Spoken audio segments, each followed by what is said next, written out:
Bonjour Emmanuel, Salut Henri. comment allez-vous? Eh ben écoutez, comme d'habitude, hein, on se demande ça toujours à chaque fois, mais il n'y a rien qui bouge. Hein. Oui. Hein, on est toujours dans la merde. On va dire quand même à nos amis que chaque fois que vous venez, vous faites 150 km. Oui. Allez, 150 km. Retour. Donc chaque fois que Emmanuel se présente devant vous, il a fait 300 km. C'est un vrai sacerdoce. Voilà.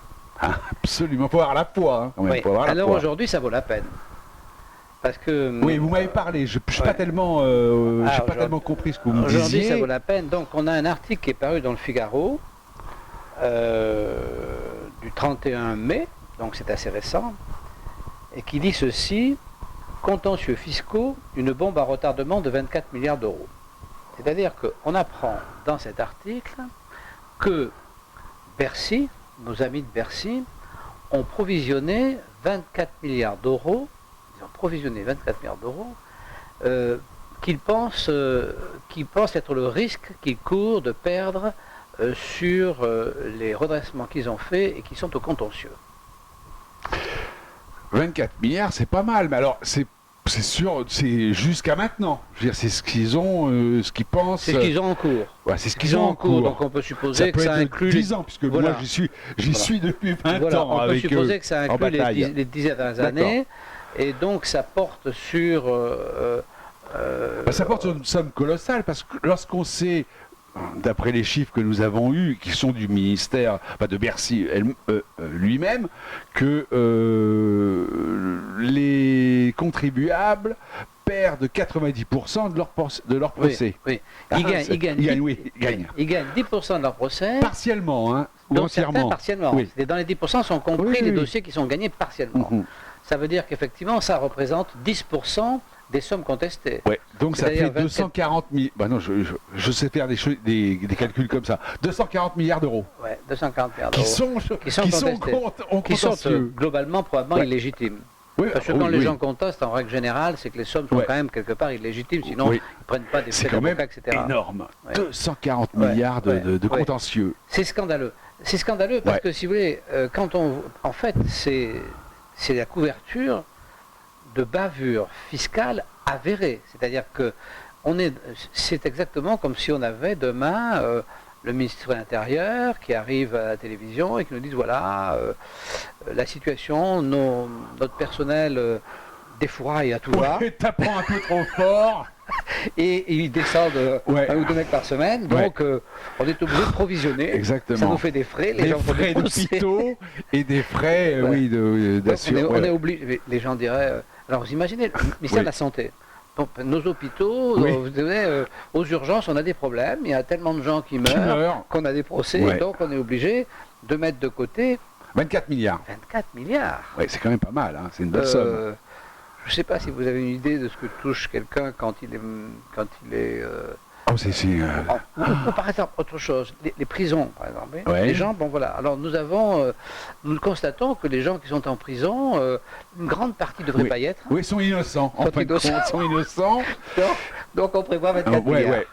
Ça, c'est plutôt les Américains, parce que quand vous sortez de prison en France, même si vous avez fait... pot de balle, voilà. J'allais vous le dire. Même si vous avez fait 10 ans, pot de balle. Voilà. Donc, c'est pour donner la dimension de ces 24 milliards. Alors, la dimension de ces 24 milliards, c'est ridicule. C'est ridicule, c'est grave qu'une administration puisse provisionner c'est ça.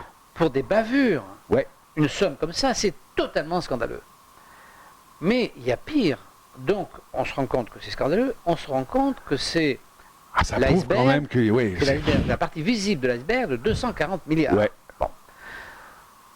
Il faut mettre en face de ça... Il y a des gens qui souffrent pour 240 milliards. Il faut mettre en face de ça les souffrances que ça représente. Ça fait du monde, hein. C'est des souffrances incalculables. Donc, dans ces souffrances incalculables, on sait qu'il y a 240 milliards, on sait que sur ces 240 milliards de contestations, 80% des gens ont raison. Oui. On sait 80% des gens, parce qu'on on les voit chez nous, 80% des gens ont raison. C'est des interprétations, c'est des machins, c'est pas de la fraude. Non. C'est pas de la fraude. Donc 80% de 240 millions, ça doit faire dans les 200 millions. Donc 200 millions, c'est une concussion géante. Oui. 240 milliards, on est en milliards, hein? Oui, on a 1 milliard là. On est Hein. en milliards. 240 milliards, pardon, je disais millions, c'est milliards. Oui. 240 milliards. Donc, s'il nous reste 200 milliards de redressements falsifiés pour lesquels ils s'attendent à en perdre 24 milliards, Ouais. c'est une concussion. Alors, je crois qu'on peut dire, c'est un délit quand même qui jusqu'à présent n'existe pas dans le code pénal, qui est la concussion en bande organisée. Si vous voulez, la concussion, c'est quoi? Il faut me dire pour les gens qui nous écoutent, la concussion, c'est un délit très répertorié. Oui. C'est le délit du fonctionnaire. Mais qu'on n'a jamais. Hein. Non, qu'on n'a jamais. Ça, on n'a jamais ça. Parce que, en fait, on l'a pas parce que ça ne correspond pas complètement exactement, mais c'est le délit du fonctionnaire qui demande une somme. Qui profite de son pouvoir pour prélever, pour demander à quelqu'un une somme Qui que cette due. personne ne doit pas. Qui n'est pas dû. En règle générale, c'est plutôt sous forme d'un pot de vin. Et là, Oui. l'impôt devient une espèce de pot de vin légal. Parce que si vous voulez, quand on vous demande un impôt qui n'existe pas, en fait, on vous demande un pot de vin, ni plus ni moins. Hein. Donc, l'impôt qui n'existe pas, l'impôt indu, c'est un pot de vin. Donc, c'est une concussion. Et quand cette concussion s'étend à l'ensemble de la structure du pays, c'est-à-dire à tous les élus, c'est-à-dire évidemment à Bercy, avec la complicité de tous. 70%, 80% des Français. Oui. Hein. Donc c'est une concussion en bande organisée. Donc ça veut dire qu'il y a dans ce pays des milliers, c'est des milliers, vous êtes des milliers. Parce que si vous nous regardez, en règle générale, c'est que vous avez un problème fiscal. Hein. Sinon, vous ne regardez pas nos vidéos et notre site. Hein. Donc, mais vous êtes des milliers déjà à nous regarder. On est bientôt à 350 000, vous êtes des milliers. Mal. Mais vous êtes des milliers à souffrir. Ah, mais à souffrir d'une façon que personne ne peut imaginer, puisqu'on vous met au rang, en fait, on vous met au rang des SDF. Hein, et tout le monde comprend la douleur des SDF. Il y a toute une cohorte de gens qui s'en occupent à temps plein. Et vous, personne ne s'occupe de vous. Absolument personne. Donc on vous met dans un rang de souffrance totale, de misère absolue, pour plusieurs générations.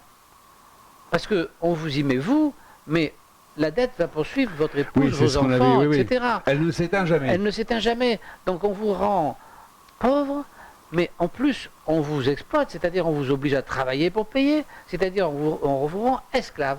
Et la gueule enfarinée, on vient nous dire qu'on provisionne 24 milliards pour ces bavures que donc on avoue par cette provision. Alors moi, je vous avoue que... On avoue légèrement des bavures. Parce que... on avoue sans le faire exprès. Oui. Ils sont tellement cons, hein, excusez-moi du mot, mais c'est une catastrophe quand même. Parce que tout ça c'est quoi? C'est de la bêtise. Pourquoi on ne peut pas se battre contre ça? Parce qu'on est face à de la bêtise. Parce que si vous voulez, quand vous avez un inspecteur des impôts totalement imbécile qui vient vous voir et qui vous fait un redressement totalement imbécile, il n'en est même pas conscient. Même pas conscient. Parce que nous savons parce qu'il est formaté pour ça, de toute façon. Oui, puis parce qu'il est bête. Oui, le type, il est idiot. Oui. Ah, s'il est un peu intelligent, d'abord il fait notre métier. Pas ça. Et puis, non, voilà. Hein. Donc, si vous voulez, c'est catastrophique. Quoi. C'est sous couvert, donc, de l'égalité, de tout ce que vous voulez, enfin peu importe, hein, on vole. La Stasi faisait pareil, hein, sous couvert de... Voilà, il y a toujours un couvert, il y a toujours, pour voler les gens, pour piller les gens, il y a toujours un motif, on trouve toujours un motif. Enfin, c'est un pillage. Donc nous allons réagir, on va en parler probablement là dans l'été, on va réagir parce que là on commence à avoir vraiment du matériel, on commence vraiment à avoir quand même des espèces d'aveux quelque part, qu'on est obligé de les rechercher. Mais c'est quand même assez étonnant que quelque chose comme ça, qui est quand même, c'est une bombe, qu'avoue Bercy, c'est repris par personne n'en parle. Mais il y a eu ce petit article dans le Figaro qui a disparu, qui n'a pas été repris, c'est vraiment... Mais parce que je pense que comme il n'y a pas, comme si vous voulez, la souffrance des gens est occultée, comme la malhonnêteté, la perception d'impôts indus par Bercy est occultée, puisque tout le monde est persuadé que ces sacrifices de milliers de gens sont nécessaires à leur bonheur. Mais tout le monde se dit, peut-être que ça embête des gens, mais bon, d'abord, il n'y a pas de fumée sans feu, donc ils ont certainement triché. Et puis deuxièmement, de toute façon, c'est notre confort et notre vie. S'il n'y a pas ça, ça va être la bérésina pour nous. Donc, à partir de là, il n'y a pas de prise de conscience. On regarde ailleurs.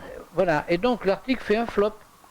Il fait un flop parce que je trouve même miraculeux qu'un journaliste... Oui, moi aussi. Oui, parce que pour pouvoir mettre ça, il a fallu qu'il aille voir le bilan. Donc ça veut dire qu'il y en a qui font leur boulot quand même consciencieusement. Alors je ne sais pas comment s'appelle ce monsieur, mais on va quand même le saluer au passage, parce que le journaliste qui a fait ça, il s'appelle Guillaume Guichard. Alors nous disons à Guillaume Guichard que s'il a 5 minutes un jour, on serait content de prendre un pot avec lui. Parce que bon, voilà un homme qui a quand même fait son travail de journaliste. Bon, voilà, et ils ne sont pas nombreux, hein, donc on le salue au passage. Ouais. Moi, je ne connais pas M. Guillaume Guichard, mais bon, c'est bien ce qu'il a fait. Bon, ça prouve que les temps vont rester bien sombres pour tous ceux qui vont être dans le viseur. Oui, toute petite lueur d'espoir, c'est que parallèlement, le montant des redressements diminue, parce que comme la bête meurt, si vous voulez, on sait qu'on a un petit peu moins... ils arrivent un petit peu moins, les contrôles fiscaux étaient moins fructueux en 2016. Oui. Hein, d'une part, donc, les contrôles fiscaux ont été moins fructueux en 2016. Et d'autre moins part... fructueux, ça veut dire quoi? C'est quand même une expression merveilleuse, ça, Oui. moins fructueux. Oui. Ouais, c'est ça. On a moins racketté. On a moins tué. On a moins assassiné, on a Oui, moins égorgé. On a moins égorgé. C'est fou, ça. C'est ce que doit dire... C'est moins fructueux. Oui, c'est ce que doit dire Daesh de temps en temps. Oui. Ah, cette semaine était Ouais. moins fructueuse. Elle était moins fructueuse, on a décapité que 150 personnes. Oui, c'est moins... On en a torturé un millier. Ouais, c'est moins fructueux. C'est moins fructueux. Que la semaine dernière. C'est ça. Ouais, bah, c'est ça. C'est horrible. C'est absolument. Bercy. Ah, complètement. C'est moins fructueux. C'est horrible, moins fructueux. Et puis parallèlement, ces 24 milliards donc, sont en augmentation, c'est-à-dire que Bercy s'attend à perdre davantage de procès. Alors, est-ce que ça vient du fait... Peut-être pas davantage. C'est une moyenne provisionne comme ça. Non, mais... non, c'est pas la première fois qu'ils provisionnent. L'article nous dit qu'ils provisionnent davantage. Je crois que c'est presque doublé. Alors, soit ça veut dire que tout d'un coup les magistrats se mettraient à faire mieux leur travail, ça serait ou pas ça mal. voudrait dire que les inspecteurs sont pires. Donc si ça double... Moi je pense que les inspecteurs sont pires. Voilà, mais moi aussi. Parce que c'est pas... Je pense que les inspecteurs leur échappent. Je pense que la folie leur échappe. Oui. Parce que en ce qui concerne les magistrats, moi personnellement, je ne vois aucun changement. Je sais pas, mais il y a dans l'air du temps, vous savez, je crois que les impôts commencent, le Bercy commence à être un petit peu dans la descente au niveau même de la magistrature. Ils s'aperçoivent qu'il y a tellement d'abus. Vous croyez qu'on peut espérer un glissement de terrain au bord de la Seine et que l'ensemble s'écroule dans l'eau? Oui. Ça, faudrait appeler certaines personnes qui sont en Afrique du Nord. Bon. Bien, alors donc voilà ce qu'on voulait vous dire, c'est un élément extrêmement important. Et pas réjouissant, hein, parce que ça veut dire que ça, mais ça va y aller. C'est un pas en avant vers la possibilité de faire découvrir la vérité. Alors ce que je voudrais savoir, c'est que dans ces 24 milliards, est-ce qu'il y a mes 5 millions que je réclame au fisc depuis 20 ans pour m'avoir ruiné? Non, là, je pense que vous avez perdu. Non, ils n'y sont pas, je vous rassure. Ils n'y sont pas. Dommage, parce que je suis toujours en procès sur procès, je continue. Et il n'y a pas non plus mes 2,5 millions. Non. Nous ne sommes pas partis du lot. Ça fera partie d'une autre provision. Oui, probablement. Oui. Non, je pense qu'ils ont dû faire ces provisions parce qu'ils ont dû toucher accidentellement un certain nombre de sociétés auxquelles il ne fallait pas toucher. Enfin, je suppose, hein, c'est pas pour les pauvres gens comme nous. Hein. Non. Bien, qu'est-ce que j'avais à vous montrer? Alors, je vous rappelle 2 livres pour lesquels j'ai fait un petit papier, mais qui sont que je n'avais pas relu, que j'ai relu. Les livres de Bernard Moitessier. Il y en a 2 qui s'appellent La longue route. Ah oui, c'est votre navigateur. Votre navigateur. Capon à la voile. Alors c'est dans la collection de poche, j'ai lu, hein, maintenant c'est des livres anciens, donc il n'y a pas de difficulté à les trouver.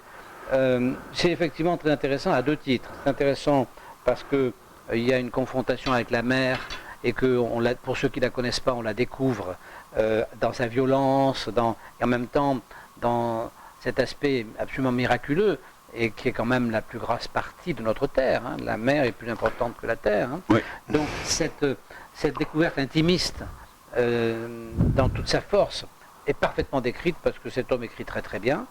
Et puis après, on voit arriver 68, parce que donc il est né en 25 cet homme, donc en 68 il a 40 ans, un petit peu plus. Ouais. On voit arriver 68, c'est les prémices, il est en avance sur son temps. Et on voit arriver l'écologie, et on voit arriver, donc je l'ai écrit dans un petit mot, on voit arriver l'écologie qui n'est jamais qu'au départ un égoïsme très prononcé, parce que ce garçon évidemment est très égoïste, il va partir sur les mers tout seul pour son propre plaisir.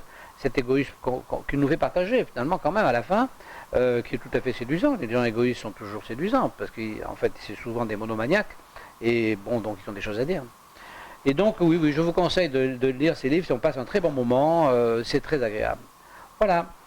Bien, c'était un plaisir de passer ces 20 minutes, 25 minutes on vous remercie de nous écouter. en compagnie. À bientôt, au revoir.